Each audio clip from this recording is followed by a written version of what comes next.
നമസ്തേ. 6ാം ക്ലാസ്സിലെ സംസ്കൃതം ദീപകം പാഠപുസ്തകത്തിലെ 13ാമത്തെ പാഠമാണ് സംഖ്യാഗണന നനു സരള. നമ്മൾ ഈ ഒരു ചാനലിലൂടെ 6ാം ക്ലാസ്സിലെ സംസ്കൃതം ദീപകം പാഠപുസ്തകത്തിലെ ചാപ്റ്റേഴ്സാണ് ചെയ്തു വന്നുകൊണ്ടിരിക്കുന്നത്. അപ്പോൾ ഇതിന് മുമ്പത്തെ ചാപ്റ്റേഴ്സ് അതിൻ്റെ വീഡിയോസ് കിട്ടുന്നതിനായിട്ട് പ്ലേലിസ്റ്റ് ചെക്ക് ചെയ്യുക, വീഡിയോസ് കണ്ട് മനസ്സിലാക്കുക. നമുക്ക് ഈ ഒരു ചാപ്റ്ററിലേക്ക് കിടക്കാം. ഛാത്രാഹ അത്ര കക്ഷ്യായം ഭവന്തഃ കതി ജനാഹ സന്തി. കുട്ടികളെ, ഈ ക്ലാസ്സിൽ എത്ര പേരുണ്ട് എന്നാണ് ചോദ്യം. അപ്പോൾ സുമിത, വിശ്വനാഥ, വീണ, ഉദിത, കമല, പ്രീതി, നിരുപമ, പ്രശാന്ത, ദേവേശ ച സ്മഹ. ഒരു കുട്ടി ഉത്തരം പറഞ്ഞു. തർഹി കതി ഛാത്രാഹ സന്തി ഗണയതു. അപ്പോൾ എത്ര കുട്ടികളുണ്ട് എന്ന് കൗണ്ട് ചെയ്യാൻ പറഞ്ഞു അധ്യാപകൻ. ഏകം ഏകം ഏകം ഏകം ഏകം. അപ്പോൾ കുട്ടിക്ക് എണ്ണാൻ അറിയില്ല എന്ന് മനസ്സിലായി. അഹോ ഭവന്തഃ സംസ്കൃതേന ഗണനാം ന ജാനന്തി.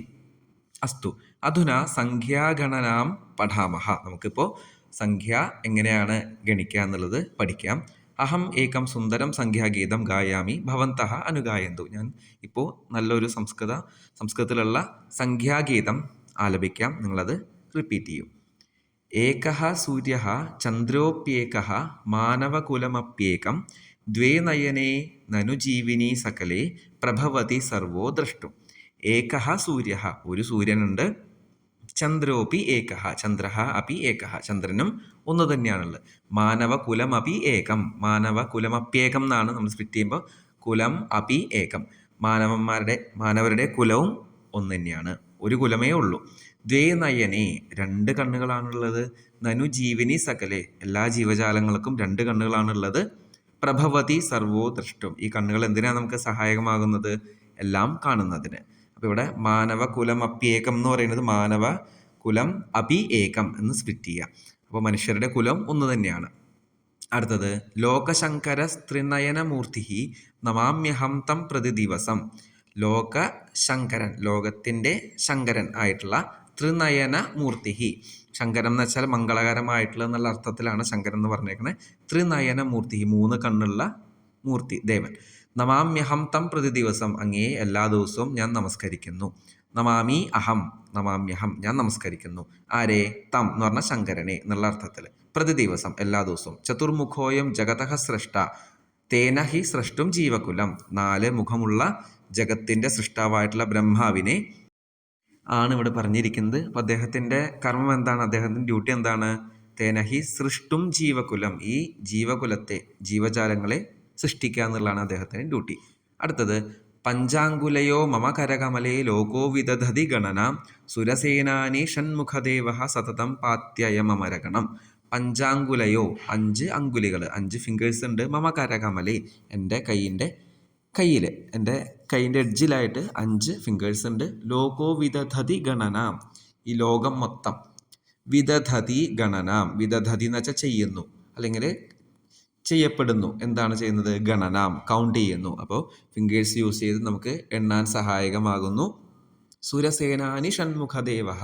സുരൻ എന്ന് വെച്ചാൽ ദേവന്മാരുടെ സേനാനിയായിട്ടുള്ള ഷൺമുഖദേവ സുബ്രഹ്മണ്യ ദേവനാണ്, 6 മുഖമുള്ള ദേവൻ. സതതം പാതി അയം അമരഗണം. സതതം എന്ന് വെച്ചാൽ എല്ലായ്പ്പോഴും, പാതി എന്ന് വെച്ചാൽ രക്ഷിക്കുന്നു. ആരെ രക്ഷിക്കുന്നു? അയം അമരഗണം. അമരഗണം എന്ന് വെച്ചാൽ മരണമില്ലാത്ത ഗണം എന്ന് വെച്ചാൽ ഇവിടെ ഉദ്ദേശിക്കുന്നത് ദേവന്മാരാണ്. ദേവന്മാരുടെ സേനാനിയായിട്ടുള്ള സുബ്രഹ്മണ്യ സ്വാമിയാണ് ഇവിടെ പറഞ്ഞിരിക്കുന്നത്. അപ്പോൾ ദേവന്മാരുടെ സേനാനി ദേവസേനാനി എന്നുള്ള അർത്ഥത്തിൽ. സപ്തവാസരാഹ സപ്താഹേ നനു സ്വരാഹ സുമധുരാ സപ്ത ഊർധ്വമധസ്താത് ലോകാ സപ്ത ഖ്യാതാ ഋഷയഃ സപ്ത. സപ്തവാസരാഹ, 7 ദിവസങ്ങളാണ് സപ്താഹേ, ഒരാഴ്ചയിലുള്ളത്. സ്വരാഹ സുമധുരാഹ സപ്ത, സ്വരങ്ങളും സുമധുരമായിട്ടുള്ള സ്വരങ്ങളും 7 തന്നെയാണ്. സപ്തസ്വരങ്ങൾ സരിഗമ പധനി അങ്ങനെയാണ് പറയുക. ഊർധ്വമധസ്താത് ലോകാഹ സപ്ത, നമുക്ക് ഊർധ്വലോകങ്ങൾ, മേൽപോട്ടുള്ള 7 ലോകങ്ങളുണ്ട്. താഴോട്ട് അധസ്ഥ എന്ന് വെച്ചാൽ താഴോട്ടുള്ള 7 ലോകങ്ങളുണ്ട്. അതും സപ്ത തന്നെയാണ്, 7 തന്നെയാണ്. ഖ്യാതാ ഋഷയ സപ്ത, ഫേമസ് ആയിട്ടുള്ള ഋഷിമാര് എത്ര പേരുണ്ട്? 7 തന്നെയാണ് ഉള്ളത്. അപ്പോൾ ഈ ഒരു ശ്ലോകത്തിലൂടെ 7 എന്നുള്ള സംഖ്യയാണ് കൂടുതലായിട്ട് പറഞ്ഞിരിക്കുന്നത്. അടുത്ത ശ്ലോകത്തിലേക്ക് കിടക്കാം.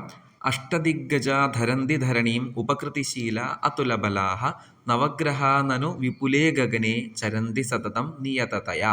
അഷ്ടദിഗ്ഗജാഹ ധരന്തി ധരണീം, സങ്കല്പമാണ്. ഭൂമിയെ ധരിച്ചുകൊണ്ടിരിക്കുന്നത് 8 ദിഗ്ഗജങ്ങളാണ്. 8 ദിക്കിലായിട്ട് ആനകളുണ്ടെന്നാണ് പറയുന്നത്. ഈ ആനകളാണ് ഭൂമിയെ ധരണീം ധരന്തി, ഭൂമിയെ ധരിച്ചുകൊണ്ടിരിക്കുന്നത്.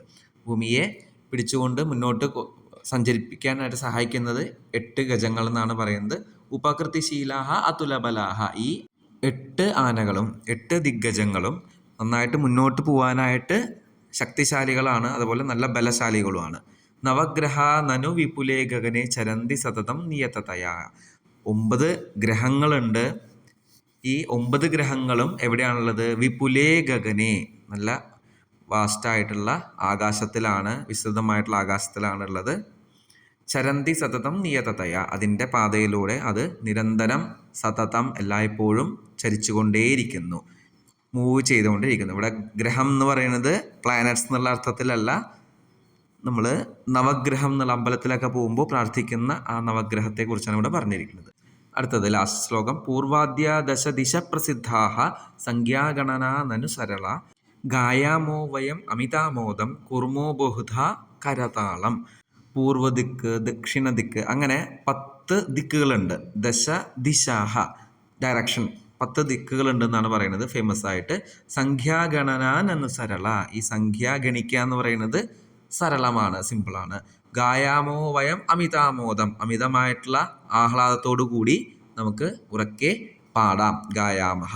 കുർമോ ബഹുധ കരതാളം, ഒരുപാട് നമുക്ക് കൈകൊട്ടിക്കൊണ്ട് ഈ പാട്ട് നന്നായിട്ട് ഒരുമിച്ച് ആലപിക്കാം എന്നാണ് പറയുന്നത് ലാസ്റ്റ് ശ്ലോകം. അപ്പോൾ ലാസ്റ്റത്തെ ആ ഒരു സ്റ്റാൻസയിൽ പറയുന്നത് പൂർവാദ്യ ദശ ദിശ പ്രസിദ്ധാഹ, അതിൻ്റെ ചിത്രമാണ് ഇവിടെ ലെഫ്റ്റ് സൈഡിൽ. ഗൃഹസ്യ ദശ ദിശാഹ, വീടിൻ്റെ 10 ദിക്കുകൾ. പൂർവ്വദിശ, പശ്ചിമദിശ, ഉത്തരദിശ, ദക്ഷിണദിശ, ഈശാനദിശ, ആഗ്നേയദിശ, നൈಋത്യ ദിശ, വായവ്യദിശ, ഊർധ്വം അധ, അങ്ങനെ 10 ദിക്കുകളുണ്ടെന്നാണ് പറയുന്നത്. സംസ്കൃതത്തിൽ ഒരുപാട് ഗ്രന്ഥങ്ങൾ എഴുതിയിട്ടുള്ള കർണാടകയിലെ ഡോക്ടർ ജനാർദ്ദന ഹെഗഡെ എന്ന് പറഞ്ഞ സാറാണ് ഈ ശ്ലോകങ്ങളും എഴുതിയിരിക്കുന്നത്. അപ്പോൾ നമുക്ക് ഈ പാഠത്തിൽ മെയിനായിട്ട് സംഖ്യ 1 തൊട്ട് 10 വരെ എങ്ങനെ എണ്ണാം, അതേപോലെ ഓരോ സംഖ്യയുടെയും പ്രാധാന്യം നമ്മുടെ ജീവിതത്തിൽ എങ്ങനെ നമുക്കത് മനസ്സിലാക്കാം എന്നുള്ളത് സിമ്പിളായിട്ടാണ് വിശദീകരിച്ചിരിക്കുന്നത്. ടെക്സ്റ്റിൽ തന്നെ വയം സംഖ്യാം ഗണയാമഹ എന്നവിടെ 1 മുതൽ 50 വരെയുള്ളത് എങ്ങനെ എണ്ണാം എന്നുള്ളത് ഇവിടെ കൊടുത്തിട്ടുണ്ട്. 1 2 3 4 5 6 7 8 9 10 11 12 13 14 15 16 17 18 19 20 21 22 23 24 25 26 27 28 29 30 एकत्रिंशत् द्वात्रिंशत् त्रयस्त्रिंशत् चतुस्त्रिंशत् पञ्चत्रिंशत् षट्त्रिंशत् सप्तत्रिंशत् अष्टात्रिंशत् नवत्रिंशत् चत्वारिंशत् एकचत्वारिंशत् द्विचत्वारिंशत् त्रिचत्वारिंशत् चतुश्चत्वारिंशत् पञ्चचत्वारिंशत् षट्चत्वारिंशत् सप्तचत्वारिंशत् अष्टचत्वारिंशत् नवचत्वारिंशत् 50. ഇങ്ങനെയാണ് 1 മുതൽ 50 വരെ എണ്ണേണ്ടത്. ഈ ഒരു പാഠത്തിലൂടെ നമ്മൾ സംഖ്യ എങ്ങനെ എണ്ണാം എന്നുള്ളത് മനസ്സിലാക്കി ഇത് നമ്മുടെ ജീവിതത്തിലും പ്രാവർത്തികമാക്കുക. അടുത്ത വീഡിയോയിലൂടെ ഇതിൻ്റെ തുടർ പ്രവർത്തനങ്ങളും നമുക്ക് ഡിസ്കസ് ചെയ്യാം, മനസ്സിലാക്കാം, പഠിക്കാം. ധന്യവാദാഹ.